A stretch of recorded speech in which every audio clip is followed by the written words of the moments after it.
Hey everybody, it's Allie and welcome to our Y&R Chat for Sunday, May 27th, 2018.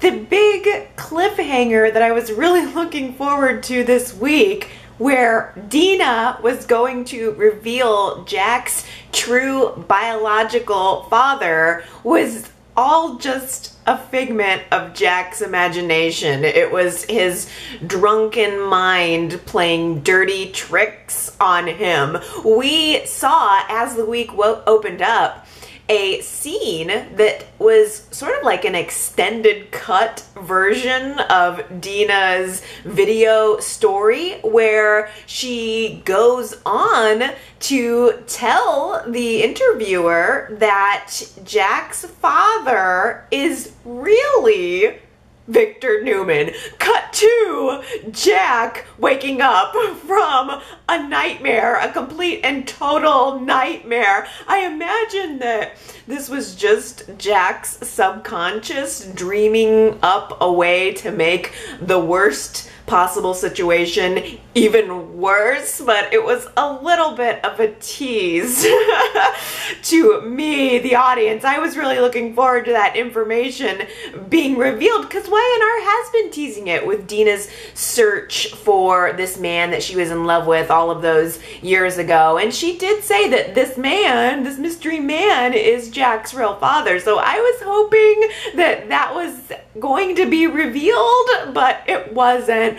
I'm hoping that the dirty trick of thinking that Victor Newman was Jack's real father was nothing more than a nightmare. I'm hoping that it was not foreshadowing in any way. I'm hoping it was Y&R playing with us a little bit. Maybe even if it's never going to pan out to be that, it's a little bit funny. I will accept that, but I wonder if we are going to see any type of search for Jack's real father. It would certainly be better than watching him continue to spiral down and out the way he has.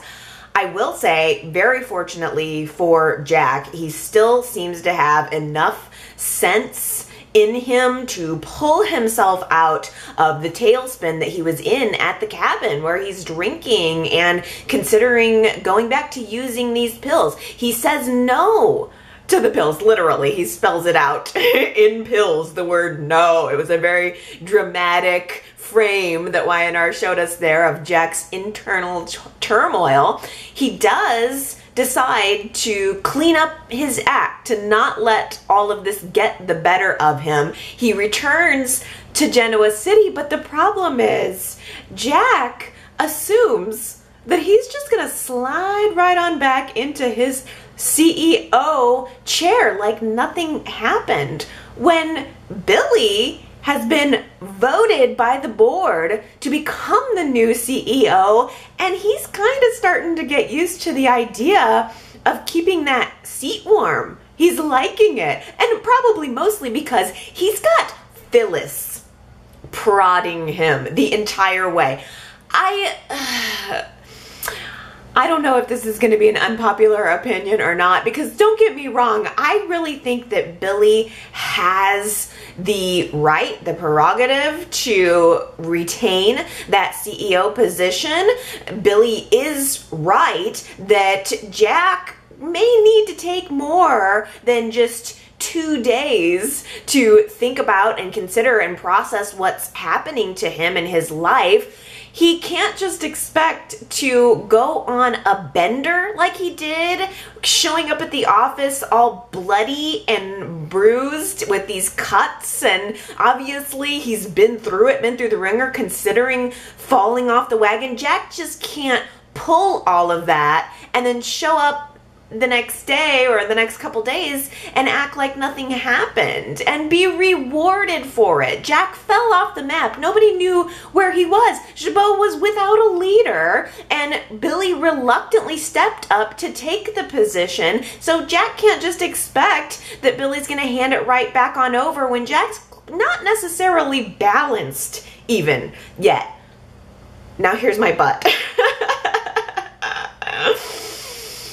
Any opposition that I might have to Billy running Jabot is entirely because I am really annoyed with Phyllis in all of this. The way that Phyllis is inserting herself into this situation drives me bonkers. All of the everything that's been discussed about Jabot over the course of the past week has been the three Abbott children, Jack and Billy and Ashley, plus Phyllis. Phyllis is always hanging around there. Phyllis has always got an opinion. She's not family. She's Jack's ex-wife and she's Billy's current girlfriend, but her opinion is given way too much weight in all of this, and I'm kind of tired of hearing it. I let Phyllis's behavior go when it came to being annoyed about the homicide cover-up with JT. Everything that Phyllis did to make JT's homicide worse, I let it go. I let it slip into the back of my mind and tried not to be annoyed with Phyllis because it was an extreme circumstance and we don't know how any of us would react. I was trying to understand Phyllis's perspective of not wanting to lose her entire life over this, but now with the way that she's inserting herself into the situation at Jabot, that's none of her business. It's coming off as if she is a control freak and that all she really wants is to stroke her boyfriend's ego, putting him up on this pedestal. It just is starting to grate on my nerves a little bit. I think that Billy would be a fantastic CEO of Jabot, but I also think that he wouldn't be taking a lot of the steps that he's taking right now if it weren't for Phyllis standing right behind him, whispering in his ear and feeding into his ego. I think it's coming at too high of a cost also for the family. When Jack gets back into the mix, he immediately wants to call another board vote to remove the Blood Abbott clause altogether. Yeah, now all of a sudden Jack can't wait to get that one off the books. I mean, Kyle recommended it along with Billy a couple of weeks ago. He offered to do it with Ashley a couple of months ago, and now all of a sudden he says, oh, maybe now's a good time to take that off the books. But Billy also said he wanted to do that. Billy said in the initial board meeting and has reinforced in other conversations that he's interested in having this Blood Abbott clause removed eventually. But when Jack brings it up now, Billy blocks it. He says, no thanks. Actually, we're going to keep it. I'm going to keep my chair. And you, Jack, are not only not going to be CEO, but I'm going to have to ask you to share an office with Kyle. Isolating Jack is just not a smart business move. Jack has years of knowledge and experience to contribute to anything that Billy might want to do in regard to Jabot's future. Jack could be a very valuable part of that. So I think Billy is making some wrong moves here by trying to squeeze Jack out, and I don't think he'd be doing it if Phyllis weren't in his ear. I also don't think that it's a very smart move to isolate Jack when the family is in so much turmoil. I haven't seen Billy do all that much to try to rein Jack in and pull him back into the fold. Shouldn't what Billy be doing? Shouldn't it be bringing Jack in and trying to make him feel like an Abbott still? Making him feel like an Abbott anyway? I'm not seeing a whole lot of that from him. Again, granted, Jack didn't do that when it came to Ashley, but I would have liked to have seen Billy be the bigger man a little bit. And I worry about Billy's impulsiveness. I worry about Billy's ambition, which again is being pumped up by Phyllis. Shouldn't Billy overall, when it comes to business and when it comes to family, shouldn't he be trying to build things up, not tear them down? I mean, his first order of business is to remodel Jack's office? Okay, remodeling could definitely give us a new set that would be fun to work with, but what a way to rub salt in the wound. Billy takes control and he wants to change things fundamentally, right down to the way the walls are. Then his second big idea is to eliminate one of the original fragrances that Jabot developed when John first started the company. This was a fragrance that John developed himself. What was it called? I think they were saying Vive Riche, which it does sound very old money. Vive Riche. I kind of like it. But again, Billy has the prerogative to do these things as CEO, but it might be a little smarter to tread lightly. What's the point of getting rid of this fragrance that has been a part of the Jabot family? What good is it gonna do? Is he looking to just save some money so that he can put more funds toward a popcorn machine and a sleep pod for the employees? I don't know. Billy has some good ideas, but so far it also seems like Billy is mostly just good at spending money and tearing things down and sleeping with Phyllis all over the place at every twist and turn along the way. I would think that proving that you could solidly turn a profit for the company and unite the team, unite the family, that would have been the better move. But of course, it also is not the juicier move when it comes to the drama. But this is what it is. This is what Billy is choosing to do, and Jack has no choice about it. He has no say, and he has no one else to blame but himself. At first, he plans to just sit back, bide his time, and wait for Billy to either get tired of playing with this new toy or screw up. In all fairness, Billy did almost tank Brash and Sassy's business by ordering poison ingredients and working those into those face masks with which Victoria got sick over. So I mean, Billy, he doesn't have exactly the best track record, although neither does Jack. Jack is definitely coming off as a spoiled rich brat right now who's not getting what he is wanting. But I also do feel his pain, and I wish that he had some allies. After the Vive Riche incident, Jack decides that biding his time is not the right strategy. He's not going to be able to sit around forever and wait for Billy to come around. He wants to do what Ashley should have done when she left Jabot over the Blood Abbott clause.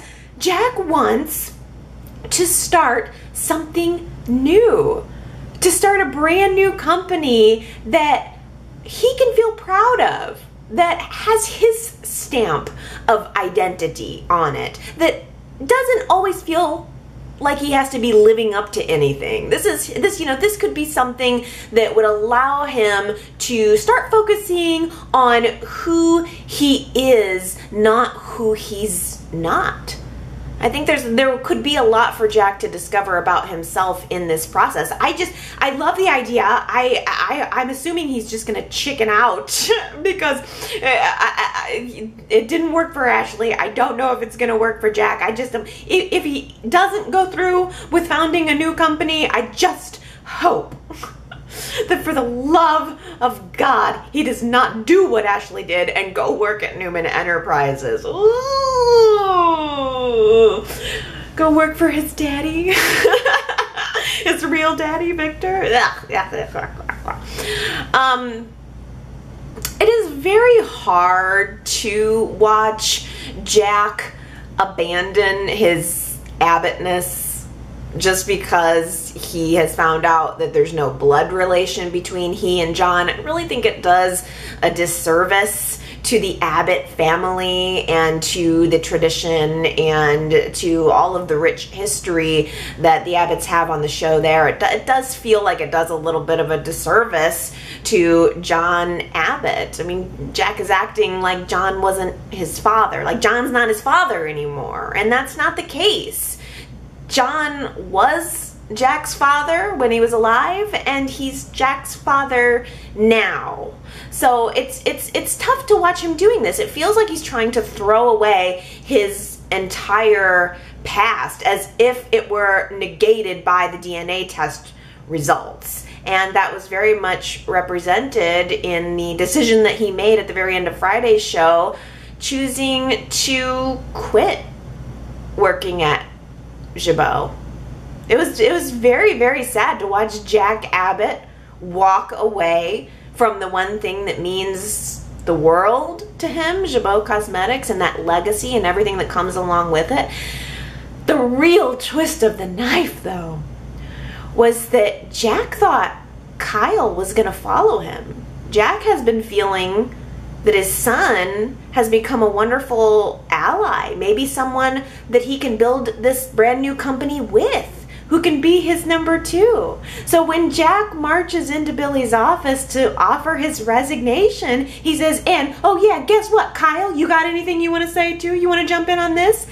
And Kyle just says, sorry, Dad, I can't follow you down this path. Jabot is where I need to be.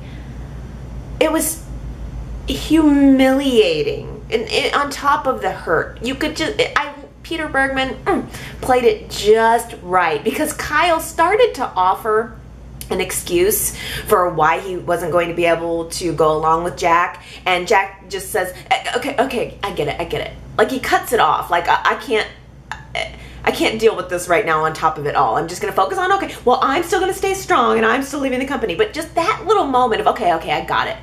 I can't allow that pain to continue to sink in. It was Peter Bergmann at his best. Absolutely loved that moment, although it tore me apart. Of course, you know, this is all in front of Billy and Phyllis, and everyone is telling him, you don't have to do this, you don't have to resign. But now it's his pride. I mean, it really is a lot about Jack's pride. And now he's just going to have to swallow it, walk out the door, sail on down the elevator for possibly the last time, and go at it alone. I think this is Jack realizing that he thought he was surrounded by family. He thought he was surrounded by not only the Abbott family, but also the Jabot family. Think of all the employees and the associates and people he's known his entire career. All of that feels like it's gone now, and he feels like he's just going to have to go at it alone. I mean, feeling like he's been abandoned by his son is really going to be a tough pill to swallow also. I thought that Kyle was going to be an ally throughout the beginning of the week, as Kyle was there trying to console Jack and trying to develop a bond and a camaraderie with Jack. I really thought maybe Kyle was starting to feel guilty over the fact that he's the one that lit this fuse. His father doesn't even know it. I thought that maybe Kyle was having a change and that he was choosing to stand by his father, even though Jack really didn't have any power anymore. If Kyle was purely a climber, like a corporate climber, he would have been snuggling up to Billy because that's where the power source was. But Kyle wasn't doing that. He was sticking by his father, and I thought, well, maybe he does have an odd loyalty to Jack. But then he makes the decision that he makes. And also, there was a moment at the coffee house where Jack was pitching this idea to Kyle about starting a new company, where Jack is telling him, I want to start something new and I want you to come along with me. I want you to be my number two. And there was a little twinkle in Kyle's eye at the thought of being number two. But I believe that Kyle chose not to follow through and chose not to follow Jack because he realized that number two is not going to satisfy him ultimately. Kyle wants to be number one. Ashley works at Newman Enterprises. Yet she's stopping by Jabot on the reg to check up on Billy, to try to force her ideas and her agenda for the company onto him. I see where she's coming from, though, considering more than once that when she stopped by the company, she has caught Billy and Phyllis in, shall we say, unprofessional situations. Billy and Phyllis were straight up doing it in the office, on the couch, all sweaty and naked there on that leather where the board members were sitting just a few hours ago. It is wildly unprofessional, but also wildly hilarious and wildly sexy for us as viewers. I am pro Billy all the way. I am gonna be critical of some of his decisions, because if this was my brother taking over the company for the first time, and so far mostly what he was doing was spending money and having sex all over the place, I would be concerned too. But Billy is also charming in that way. He's being very predictably Billy. With Billy, what you see is what you get, and that's what we're getting right now. Ashley is the opposite personality. Ashley is business first, and then pleasure maybe if she can pencil it in. Ashley tells Billy to just stop messing around and follow her blueprint. She has provided him with a hard drive of ideas that she has for the company, and when he hasn't looked at those after a couple days, she brings him a big old file folder full of the hard copies of her ideas. She's really not being subtle here. She just wants him to button his lip and move forward like her good little soldier. Well, Billy's not gonna be your good little soldier. He takes that file and he chooses to just throw it in the trash. Here's the thing. Billy needs to be his own man, and that does mean not taking orders from Jack or Ashley or Phyllis or anybody else. I want to see Billy step up and take Jabot to a place that he really, really believes is right. Maybe he can pull it off, maybe he can't, but I think we're starting to see that he's going to be met with some opposition from the other power players. We are definitely having a three-way struggle emerge at Jabot. I think that's a very fascinating storyline. I like the idea of seeing the three Abbott siblings fight for control of Jabot. And I also think that's a good poll question for us as chatters. Who do you think should take over as the CEO of Jabot? Who would you like to see in this power position?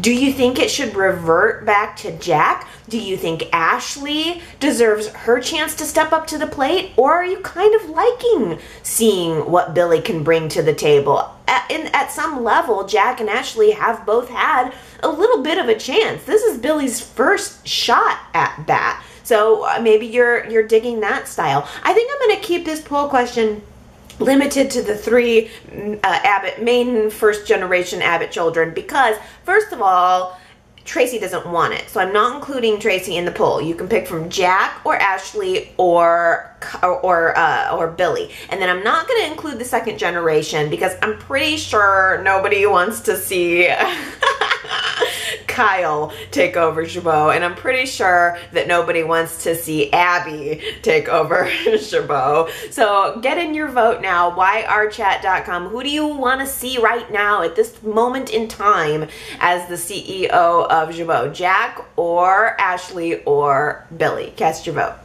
Abby doesn't seem to be at all interested in putting herself in the running for a power position at Jabot. The rest of the family is working really hard to defend their role as an Abbott, but Abby is still busy trying to defend her role as a Newman. I have a feeling she's going to be very busy over the coming months, embroiled in a feud with Victoria and possibly also with Nick. We'll talk about that next. I'm sure, though, that Abby's new boyfriend, Arturo, is going to be very good for helping her blow off steam. She's gonna have her work cut out for her, because last week I asked you guys if you think that Arturo is a good guy or if we are headed down a creep path. 71% of you said you are getting creep vibe from Arturo. 29% felt like he was mostly a good guy. I voted creep also, and I am still concerned about that. I think I'm worried that the writing is on the wall when it comes to Arturo, but I can see this going either way. We had a cute scene this week where Arturo needs to go suit shopping for an event that he needs to go to. And Abby just so happens to be able to assist him in picking out the perfect suit, giving him the feminine eye, letting him know what looks good, making sure he's shirtless for a couple moments there in the dressing room. And I think on the plus side for Arturo being a good guy, Abby offered to buy him a very expensive suit that he looked real good in. He said no. He could have let her buy him that suit, and we all would have been talking about him treating her like a sugar mama, and maybe that is what he was after with Nikki also. But he did not do that, so I will give him points for that.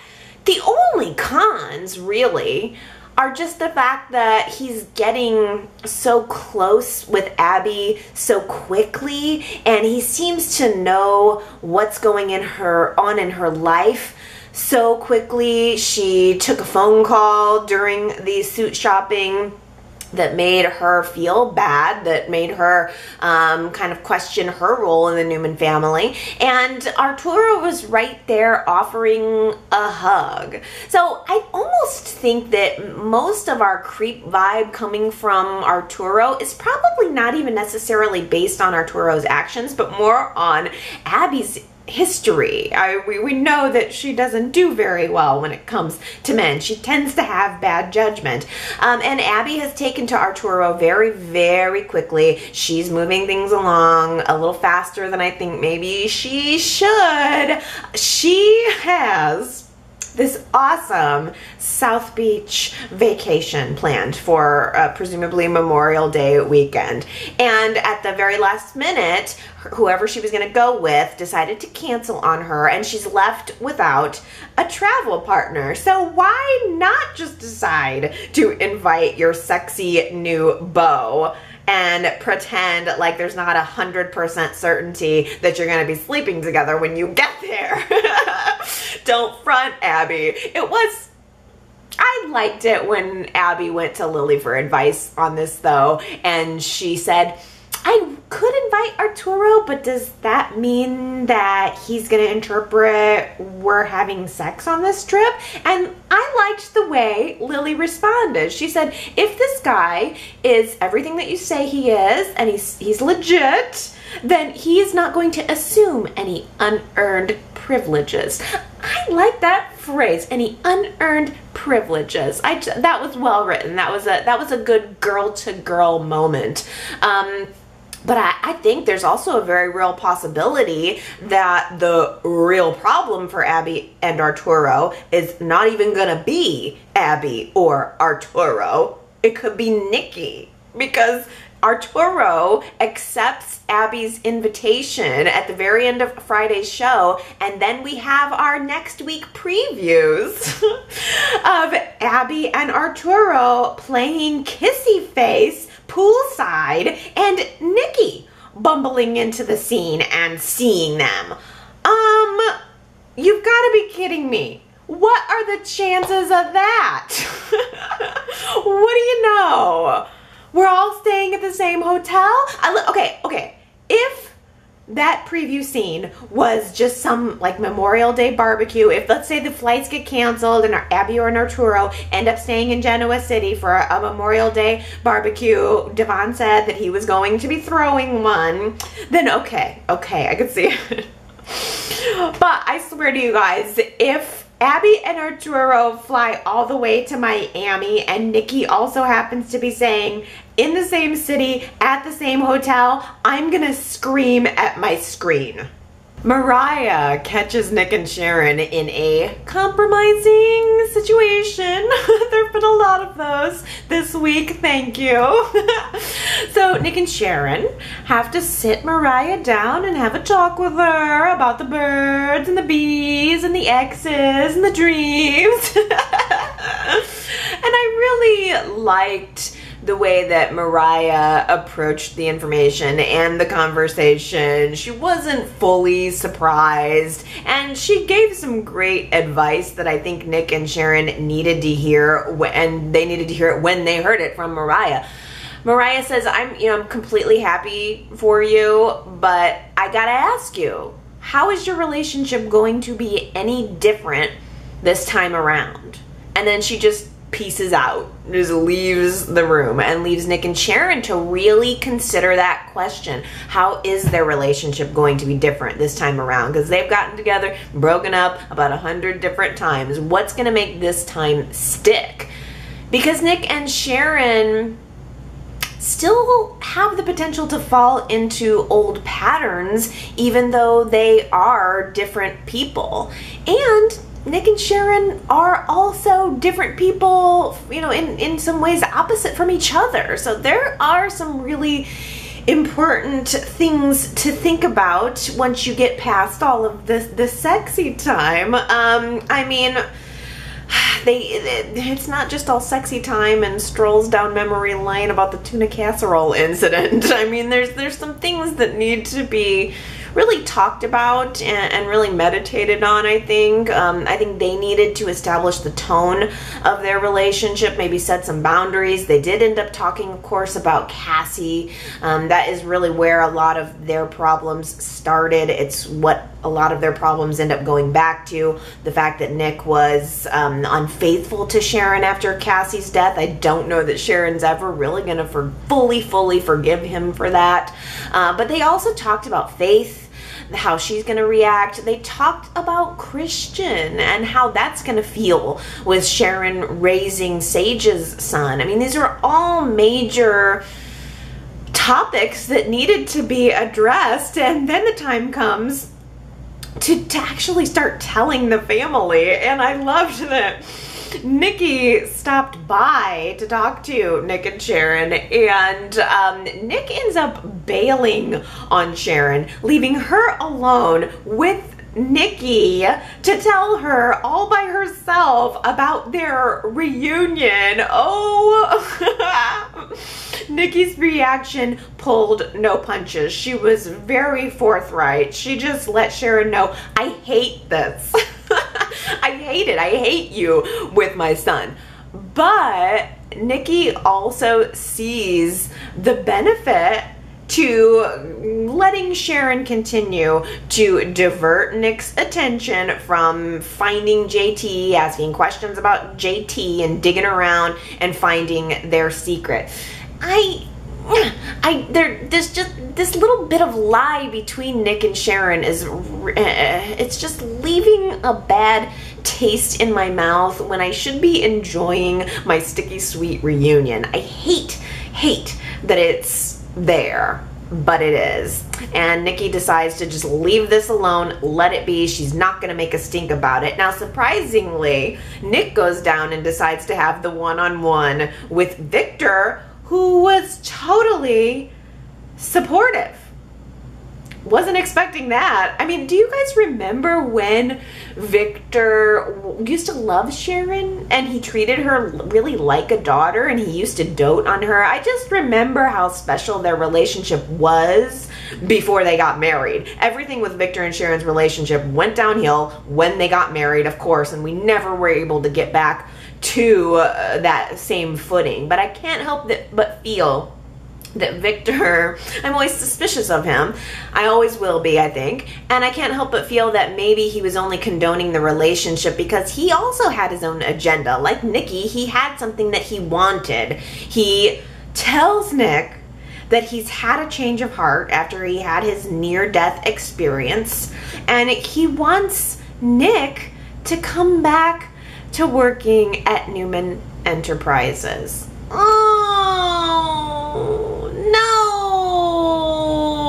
no, I can't even believe that Nick was considering it. I after all of these years and after how hard Nick has fought for independence from this very thing, he should not take this job. He should run as fast as possible in the other direction. Am I right, Y&R Chatters?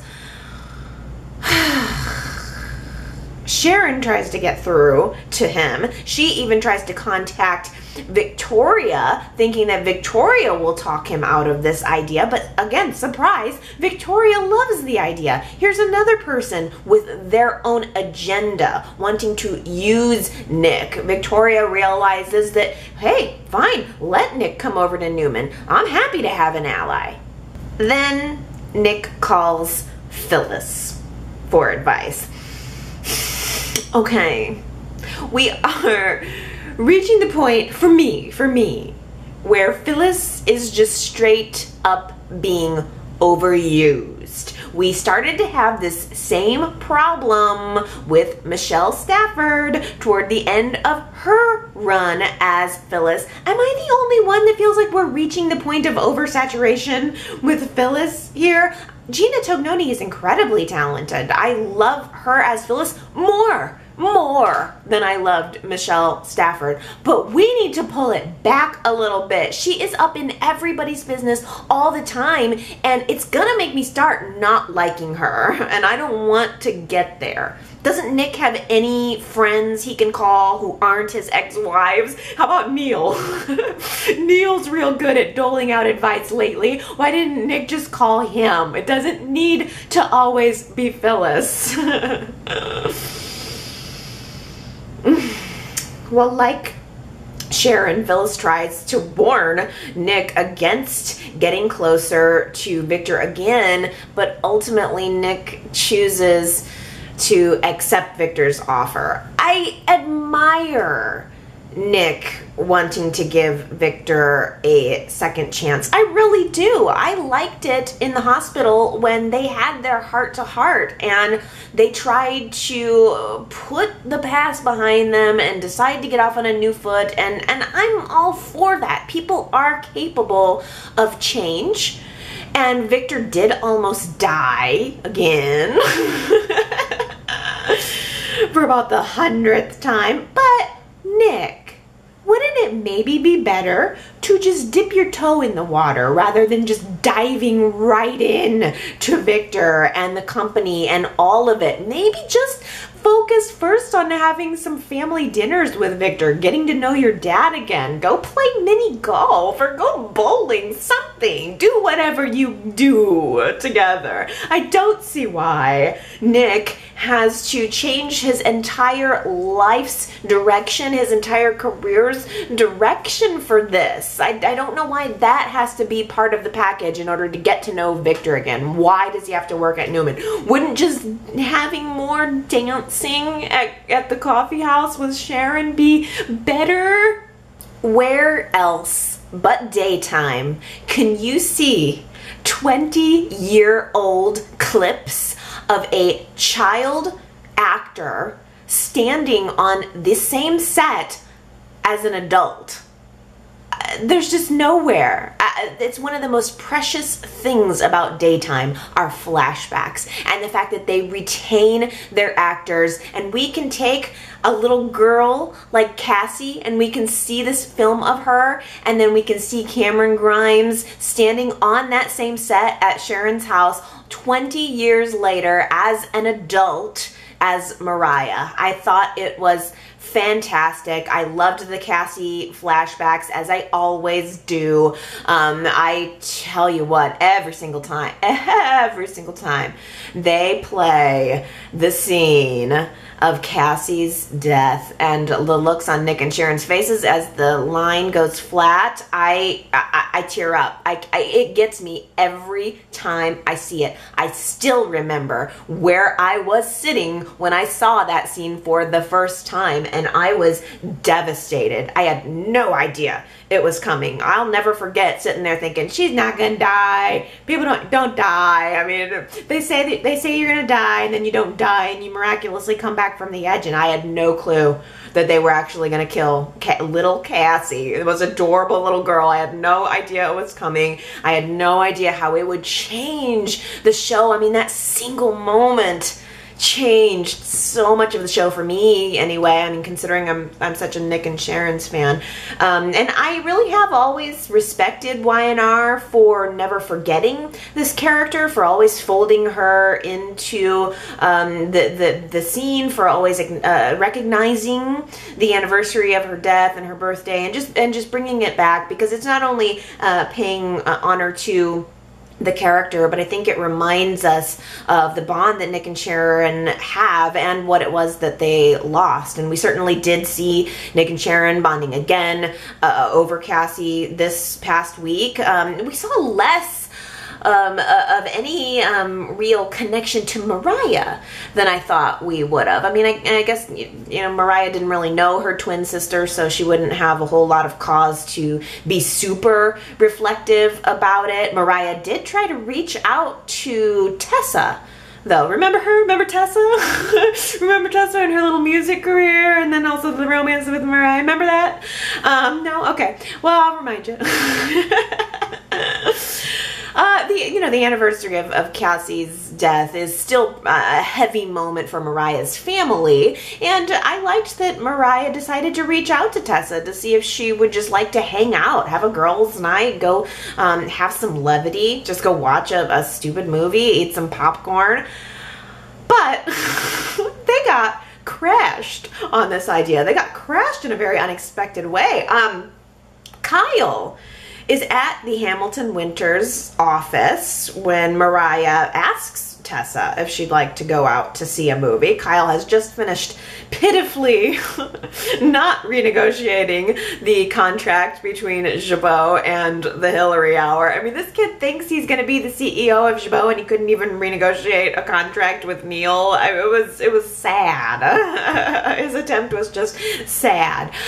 But Kyle overhears the movie and invitation and decides to just invite himself along on the event too. I mean, he was making obvious sexy eyes at Tessa the entire time he was at the office, and then he invites himself along on their trip. Of course, he doesn't know a thing about the history between these two women. I can't wait for him to find out. But it was so, even if he did, it's so presumptuous of him to just crash their party. He almost comes off as so lonely. Just, somebody love me, please. Will somebody love me? Oh, who will it be? I'm remembering back to that first and only interaction we had between Mariah and Kyle when the character first reappeared on the show, and we chatters were theorizing that there might be a future love connection between Kyle and Mariah. I never would have imagined that little weasel might end up coming in between Mariah's love connection. Look who's back on the scene with a whole bunch of excuses. Good excuses. Shauna. Shauna is like a flying little Cupid. She's just flying over the top of Hamilton Winters and the Hillary Hour, shooting arrows at Hilary and Devon, and becoming a new love interest for Charlie. Hilary and Devon put together a prom fashion show for the Hillary Hour, which Charlie and Shauna were both involved in, and it was a fun scene. I really liked Hilary and Devon, presenting the show, and they both secretly had Mariah get old prom photos of each other, and they were going to surprise each other with this old embarrassing photo that would be shown to the world, and little did they know that they both had the same idea. It was cool seeing those old photos. I liked that quite a lot. I liked seeing Hilary just like glowing over the idea of prom and how important it is. It's very timely because we're at that point now, prom time again here in the U.S. And Hilary was waxing nostalgic about how she was her prom's queen. She was the queen of the prom, and the whole segment ended with a surprise prom-posal. I've never even heard of this term, but now that I know, I love it. I think it's adorable. Charlie surprises Shauna and asks her to go to his school's prom with him. And of course, it's all poked and prodded by Hilary and specifically Devon. I loved it! Was it weird that I honestly, I don't know why, but I teared up a little bit in that moment where all of the kids come out and they've got the signs, and then Charlie comes out from the back and he asks Shauna to go to the prom with him. I don't know why, but I got a tear in my eye over that. I don't even know Shauna that well. I don't even know her enough to care about her, but I'm really into little Charlie. I think he needed a boost after that horrible incident with the Abbott movie, and he looked adorable in his suit, and I just liked seeing him all dolled up and happy for the promposal and then for the actual prom night. Lily was at the office, and since Charlie's an intern there, she was helping him put on his finishing touches at the office and taking photos of her baby boy and being a proud mama. That was just all very relatable, looking at her son all grown up and going on this date and him being like, Mom! It all felt very real. Devon was also trying to make this extra special for them. He's going to continue to get some footage for the Hillary Hour, so he orders this big, like one of those big SUV stretch limo things. Have you ever seen those out on the street? I loved that Devon gets this ridiculous car for the special occasion, and Maddie finds out about it. And the look she gave Lily about this car was hilarious, and then Lily just nipped it in the bud immediately and said, yes, Maddie, it's an eco-crime. Just let it go. That made me laugh. That was so funny and so cute. And then on the other side, we had Hilary helping Shauna get ready for the prom at the Hillary Hour studio. And she had a whole rack of dresses for Shauna to pick from. Really wanted to make this a special moment for the girl. Perfect dress, perfect hair, perfect makeup, perfect date. Just everything about this had to be right. She wanted this to be the best night of Shauna's life because, as we find out later, Hilary was kind of cheated out of her own perfect prom moment. We find out that some news has leaked out to the blogosphere that Hilary was not her high school's prom queen. She lied about it. Hashtag big surprise. But she had a good excuse. Hashtag there's always an excuse.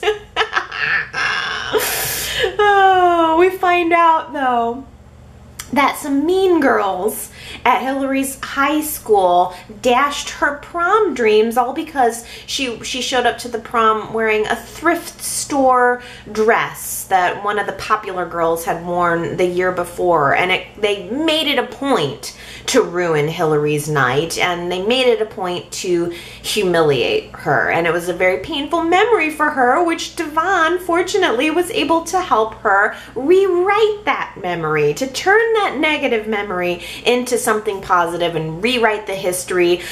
She's just so happens to be at the studio, standing next to that rack of dresses, and she has chosen Shauna's second choice dress that Shauna didn't pick. Shauna's already gone. So Hilary's just alone there, standing in Shauna's second choice dress, just slips it on, and she looks like just like a pink sparkle prom fluff puff.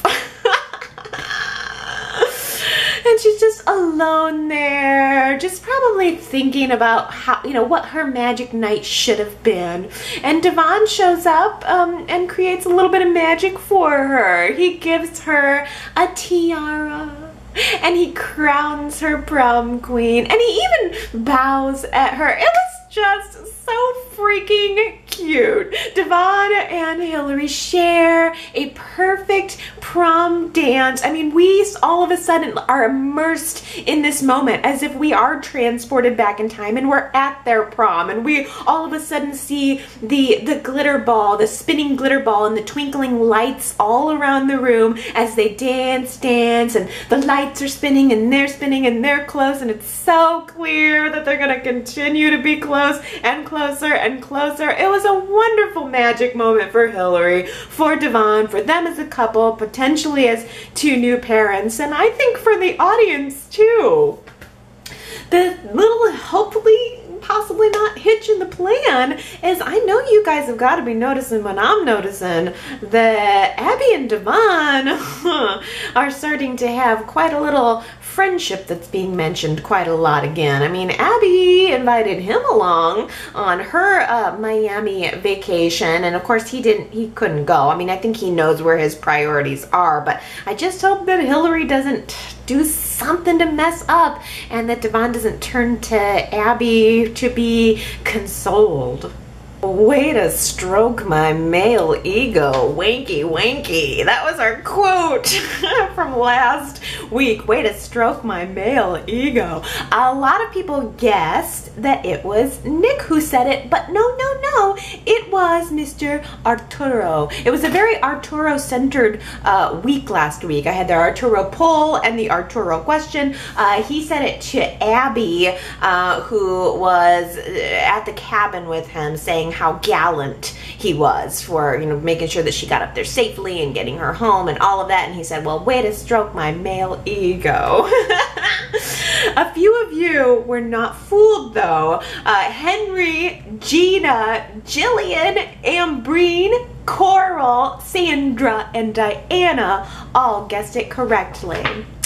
Can you do it again? Here is our new quote of the week.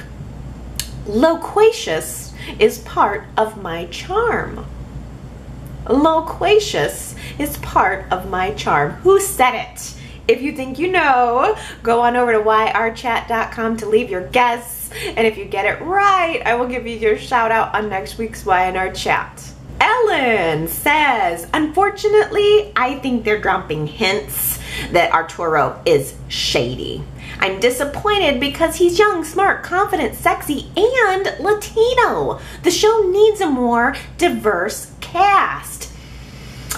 One of my favorite little moments of the week, especially of Friday's show, Ellen, was when Abby had invited Arturo to go to Miami with her, and they were chatting about what the trip would be like. Abby has planned this very rich, seeing only the best and brightest and most fancy and sparkling parts of Miami, and I really liked that Arturo said, okay, I will go on this trip, but you gotta let me show you the real Miami, like the real food, the real clubs, like what it's like. I have family there. And I loved that moment specifically because we got a sense of Arturo's culture. You know, he was saying, okay, I get your culture. I'm here in Genoa City and all you rich folks and working on your stuff, but I want to show you what my family is like, you know, what the restaurants we go to, how we do it. I thought that was really cool, and I agree with you that the show does need to have some more diversity. I certainly would welcome it. It's funny that you would mention that on the heels of me thinking that about Miami. Like Arturo's Miami, I was instantly transported there, and I would love to have more moments like that, and as you say, a more diverse cast. Gary really appreciated Jack's paternity nightmare. At first, Gary thought, you know what, this is kind of a cheap trick. The fact that they did the whole, you know, your father is Victor Newman and then it's a dream. You know, it does come off as cheap trick, but then Gary zeroed in on this. If only for a millimeter of a second, Y&R shrewdly was able to give us that, but then grab back the integrity and take it away because it's just too impossible. Bravo. I really agree. I at first was I thought it was dirty tricks. But thinking about it, Y&R was able to give us that moment that we were all kind of anticipating, like, oh, are they going to go there with Victor and Jack? And then they snatched it back and said, no, we're not going to do that. We understand the integrity, but we are going to kind of give you that poke. And I think if you interpret it that way, it is a little bit funny. It's the show playing on our anticipations, and in that way, as you say, it is very shrewd. We were kicking around a few ideas last week about who Jack's biological father would end up being, and Ellen says, what about Philip Chancellor? This could set up a rivalry between Newman Enterprises and Chancellor Industries. Those two companies seem like they're more in the same league than Newman and little Jabot Cosmetics. Wouldn't it be great if it brought Jill back to the show more regularly too? I don't have any idea, Ellen, is it feasible? Is it possible that Philip could be Jack's father? I like the idea that it could potentially make him a chancellor, but I don't know if they're going to go with a twist that way or not. I'm just not sure, but maybe the chatters could chime in and let us know, especially since I wasn't watching back then, if is it possible, is it feasible that Jack could be Philip Chancellor's son? Tawny says, wouldn't it be something to find out that Billy isn't an Abbott? But we know Jill went to the end of the earth over that situation. And Tracy could be an affair love child as well. Interesting. Maybe this kind of story will bring Jill back. I miss my Jill. So we have 2 comments here of people saying, I miss Jill. Where is she? It would be nice to see her. I know Jess Walton has her priorities and her family, and she lives in a different state, but it would be good to see her come and get in on this. And who knows? Anybody's paternity is up for grabs.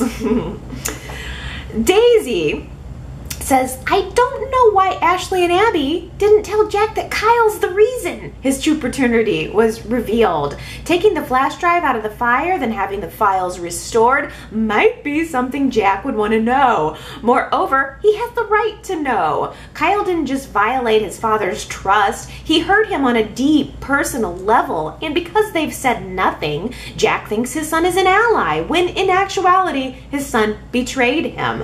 I hope Jack finds out what Kyle did soon. At least he'll know the truth. At that point, Jack could then proceed with the relationship with Kyle or not, with his eyes wide open, rather than thinking Kyle truly cares when he doesn't.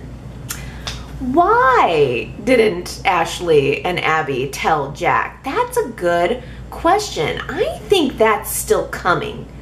My senses are telling me that maybe next week or the week after we might see that information revealed to Jack. But it is a good question as to why it hasn't happened yet. T. Nicole says, I heard Hunter King is coming back as Summer Newman in June. Do we think that she will be involved with Kyle again, or not so much and just leave it to the Mariah and Tessa triangle? I didn't know this, T. Nicole. I had logged into Soaps in Depth, and I did confirm, though, that there's a casting notice that Hunter King is coming back as Summer. Meh. Hey, I gotta be honest. I did not love this Summer. She's fine. but she's just fine. That's all she is to me. I'm not excited about it. I don't know if she's going to end up getting involved with Kyle.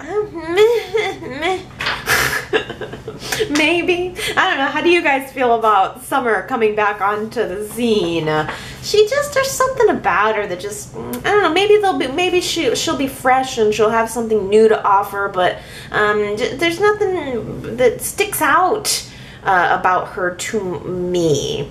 But maybe, you never know. I'm sure if they brought Kyle back, then maybe they already have done some kind of chem testing between he and Summer, and that's the reason. Don't know. We'll find out. June. Superplex says, oh, what's up with Kyle going on Aturo on the Hillary Hour? Was it to entice Mariah? Didn't he ask Tessa out? At this point, he's becoming the laughingstock of the Abbott clan. I don't know what that preview was all about.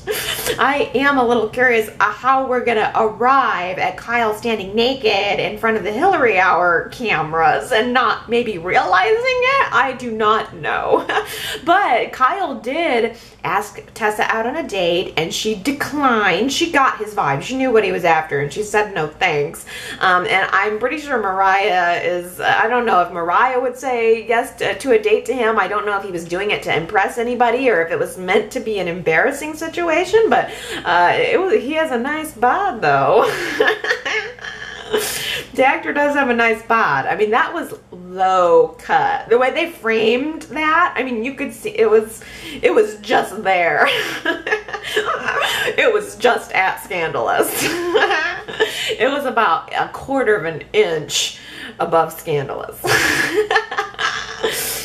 Oh, on another sexy note, Kara says she was feeling the chemistry between Ashley and Neil this week. Kara says Ashley deserves a hot relationship and Neil is a beautiful man. I think this is probably the second time, right, that Neil and Ashley have had a little bit of a run-in since he's been back. Why not? Yeah, I agree. Why not? Who are we going to pair either of these people with? Why not pair them with each other? That makes complete sense to me. Yeah, I'm totally in. Anna made an interesting point that maybe it's time to retire the yearly memorial of Cassie's death. It is very painful to lose a child, and it's definitely something you would never get over. A lot of mothers and viewers of Y&R have been through this exact situation, so maybe it is a little too much to bring it up once a year. I think that's a very fair point. You know, I'm always saying, you know, I don't want to see this because I don't want to be reminded of X, Y, or Z bad thing. But I mean, you know, as a mom, it is a worst fear to think about losing your child. And yeah, if I had been through that, as many Y&R viewers probably have been, maybe it would just start to feel like, can we stop putting salt in this wound? So I thought I'd present that as an alternative perspective to, you know, to my, you know, one little window into how I view the Cassie thing. So it is a very good point. Gina had a bit of a prediction here saying Nick is going back to work at Newman Enterprises. And you just know that it's all going to hit the proverbial fan when Nick finds out that Victor knew the paternity of young Christian all along. I hadn't even thought about that, honestly, Gina, but the family togetherness vibe that they got going on is not going to last. You just know that it's not going to last. But how could the paternity secret come out? Who would tell Nick that Victor knew about Christian's paternity all along? Would it be, you know, would Chelsea drop some kind of bomb from afar? Or could we have Chloe doing it? Or I'm not sure how that truth would come out, but you make a good point that it usually does. Consuela has a really insightful comment here saying, it's interesting that Sharon said the way Victor grew up is why he turned out the way he did as a father, and it's a constant pattern because we can also compare Jack's upbringing and the way he is with his family. With Victor being abandoned by his parents and growing up in an orphanage, he can be very cold and controlling a lot of the time, whereas Jack grew up in a loving household with a father who was present and loving and exuded warmth. I feel that's how the Abbott family is ran. The Jabots are very warm and loving most of the time. Jack and Victor, though, have two different approaches to running the family because of how they were raised. Yes, Consuelo, that is very insightful. And that speech by Sharon where she was choosing to recognize why Victor is the way he is was a good piece of writing. And I like that you decided to zoom in on that. Diana says, why doesn't Nikki call Cook by his or her name? It makes Nikki sound so disrespectful to her staff. It's terrible. Furthermore, why isn't this person a chef? They're supposed to be billionaires. Why do they only have a cook? Victor could have the best chefs in the world. He could have Chef Ramsay if he wanted. I caught that too, Diana. It is weird that they always say, do you want me to have cook, prepare, blah, blah, blah. What is that? It should be the chef. Or, remember back in the days where we knew Miguel? Miguel was the housekeeper, but we darn well knew who he was. Or Connie, Victor's receptionist. Like, there were some characters who were on the outside servicing these billionaires, but we at least knew who they were. Calling him Cook is just weird. I thought the exact same thing when I heard it. Why? Why? I don't know. And if they can't give the person a name, then why not say the chef? It's bizarre. Aaron says, OMG. I am so excited that Nick and Sharon are back together again. Victor and Nikki are back together. My soap world in my head is now complete. Now I just need for Hilary and Devon to get back together and I will be extra good. Cheyenne says, seeing Hilary be a mother hen to Shauna has been cute to watch. Hilary was giving me mom vibe in that moment where she and Shauna were looking at the dresses in the mirror. It made me think about what a good mom Hilary will end up being. Justin is always good for a little bit of trivia. He wanted to let me know that this past week was the 1-year anniversary since Maddie and Charlie were aged, since they were Soras. So isn't it interesting that we've had Maddie and Charlie for an entire year now? It almost doesn't seem like it. Oh, and let's end on this. Shakona says, prom sounds lovely. We don't have prom in Holland, but if we did, I would want a promposal from Nick. I had not even considered the fact that viewers from outside of the US wouldn't even necessarily have prom. So that's a really interesting perspective, and I love the idea of getting promposals from Y&R characters. So I thought that might be a fun question to toss out to everyone this week too. If you were gonna get a promposal from a character on the show, who would you want it to be from? I'm going to choose Kane. I want Kane to take me to my prom, and I want him to pick the tightest pants possible to take me to the prom in, so that I can enjoy the view the entire night. I watch my daughter, I guess, watches The Price is Right every single day. She loves it. She's obsessed with it. And last week, and there have been a couple times where unannounced, and I didn't even know it was coming, Daniel Goddard, I always say his name wrong, it's probably Goddard, Daniel Goddard, I think, who plays Kane, just has shown up on the set, and he's just presenting The Price is Right prizes, and it's like a little surprise for me. It's like she's watching the show and I all of a sudden see Kane come on, and it's like a little present for me. And he's just so cute.